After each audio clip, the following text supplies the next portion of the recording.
ಯಾರಿಗೆಲ್ಲ ಮೋಮೋಸ್ ತಿಂದು ರೂಢಿ ಇದೆ ಅವರಿಗೆ ಮೋಮೋಸ್ ಚಟ್ನಿ ಅಂದರೆ ತುಂಬಾ ಇಷ್ಟ. ಯಾಕಂದರೆ ಮೋಮೋಸ್ಗೆ ಈ ಚಟ್ನಿ ಇಲ್ಲ ಅಂದರೆ ಮೋಮೋಸ್ ಟೇಸ್ಟೇ ಬರೋದಿಲ್ಲ.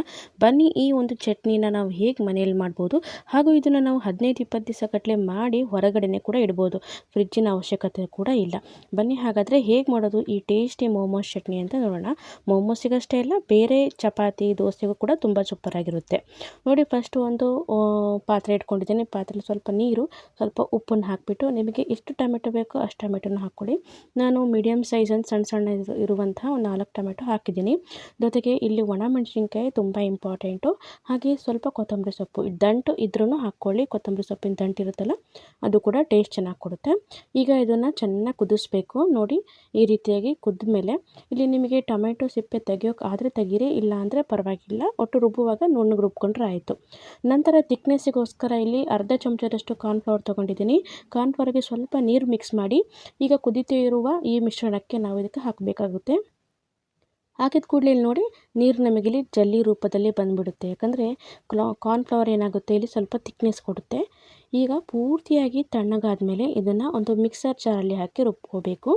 ನೋಡಿ, ಇಲ್ಲಿ ಸಿಪ್ಪೆ ತೆಗಿಯೋಕ್ಕೆ ಬರಲಿಲ್ಲ ಅಂದರೆ ತೊಂದರೆ ಇಲ್ಲ, ರುಬ್ಬುವಾಗ ಕ್ಲೀನಾಗಿ ರುಬ್ಕೋಬೇಕಾಗುತ್ತೆ.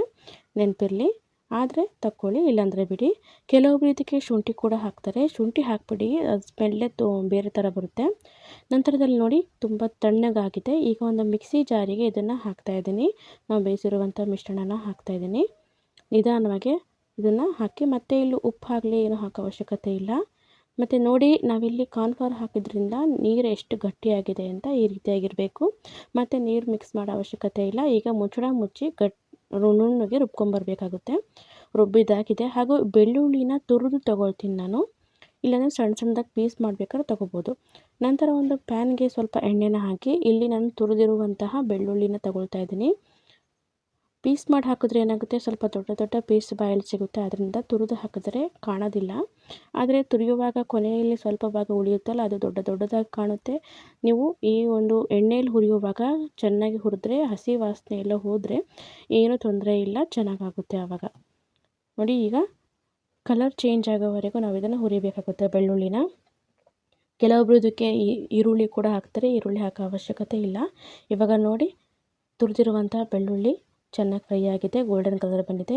ಈಗ ಇದಕ್ಕೆ ಪಿಜ್ಜಾ ಸೀಸನಿಂಗ್ ಅಂತ ಅಂಗಡಿಯಲ್ಲಿ 10 ರೂಪಾಯಿ ಪ್ಯಾಕೆಟ್ ಸಿಗುತ್ತೆ, ಅದನ್ನು ಹಾಕಿದ್ದೀನಿ.